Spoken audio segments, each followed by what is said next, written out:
How you doing? My name is Thunder, and welcome to another episode of the Need for Speed Most Wanted Car Build. And in this episode, requested by RKDXNT3000, our next mod for this episode is a Dodge Ram SRT10. Sort of, yeah. The person who made this mod, I don't think did a very good job with the front bumper, because that certainly doesn't look like a Ram SRT10 front bumper, to say the least. Back looks at least a little closer, but yeah, I think there's just too many things off with this particular mod, and sadly, it's the only one I could find, so it's the one I had to go with. And another sad thing is that there's very little I can do on anything. There's no body kits, the spoilers don't actually do anything. You can at least still change the wheels, obviously, but for the sake of these mods, I like to keep their wheels as is. There is a hood option, technically, in which we'll remove that back spoiler as well as like the trunk bed, or is that what it's called? I can't even remember. It was like the cover to the trunk. So then it looks more like that. But honestly, I kind of would rather like to keep it on. And then, interestingly enough, it actually does still it can support roof scoops. It's like all these things it can't take, and then it's like here's one of the worst looking things. I'm not going to put roof scoops on. I can't stand those unless it's like on a racing car, so in a certain way. Anyways, but we can at least paint it, so let's go with a nice, let's kind of switch it up, go with like a bright yellow for this. Can't put any vinyls on it. Can probably change the window tint, I'm sure. Yep, doesn't really affect it too much. And then of course there's all these other things. Can't take numbers. I'm not gonna bother about that because I can't imagine they worked in the gauges will work in any car, because that doesn't really seem to matter. And so there we go. All that's really different in terms of visuals that we just painted it yellow. Yeah, that's a bit unfortunate. So you know, at least you can at least paint the car, so it's not a complete like minimalistic mod. But you know, I was kind of really hoping there would have been more to it. But anyways, let's go and take this over to the Petersburg test track to see how it does. So at the Petersburg test track, we're gonna have 6 laps to take this Ram SRT10 around the track as fast as possible to get as quick of a lap time as possible. The current leader at a 52.02 seconds is the Nissan Skyline R34 GTR DTM edition. So will the Ram actually be a bit of a surprise? Well, personally, I don't think it's gonna get up to there, because it's it's a bigger vehicle, and it probably has some weight characteristics to it for that particular reason. And as you can tell by the sound, of course, it does have the Viper sound, which it should, because the Ram SRT10 was essentially a Dodge Viper in a Ram, a Viper in the body of a Dodge Ram. So. And yep, that is also what the mod replaces. This Ram, of course, does replace the Viper, as it probably would have. Handling-wise, is a bit surprising on this. It's actually not that bad.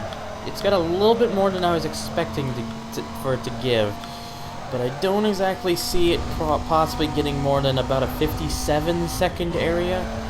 That's what I think it'll do, but I could be wrong.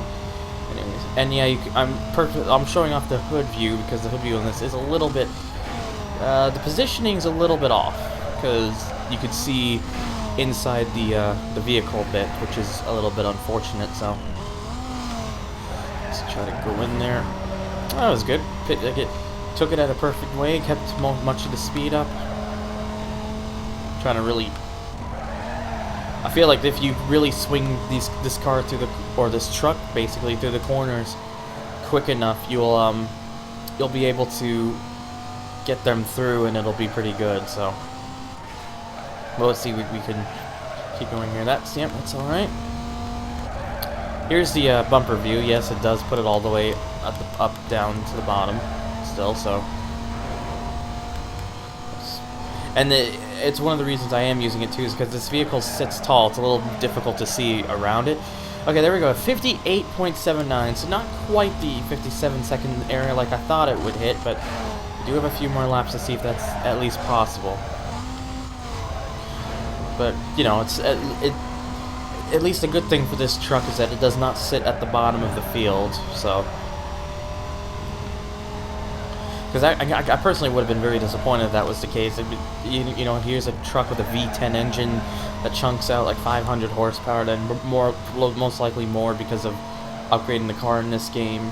If it were to do the lowest time, which is currently held by the Nissan 300ZX twin turbos at 32, I'd be pretty disappointed. I'm still disappointed that the 300ZX is even at the bottom. That car does not deserve to be there, but I put every part I could on that car, upgrade-wise, and it just couldn't handle it. It just had too much understeer, to say the least.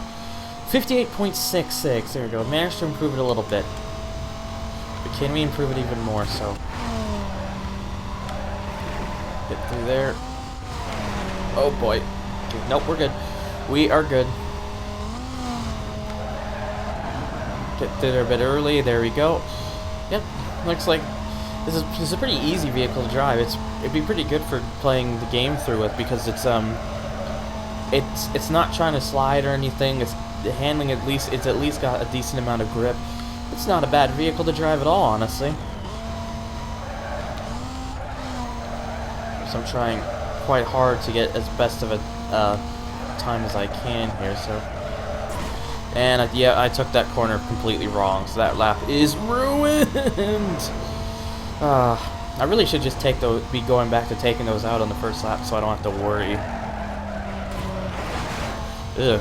Somehow that was still my fastest lap, though, at 58.55. I'm not quite sure how, but whatever.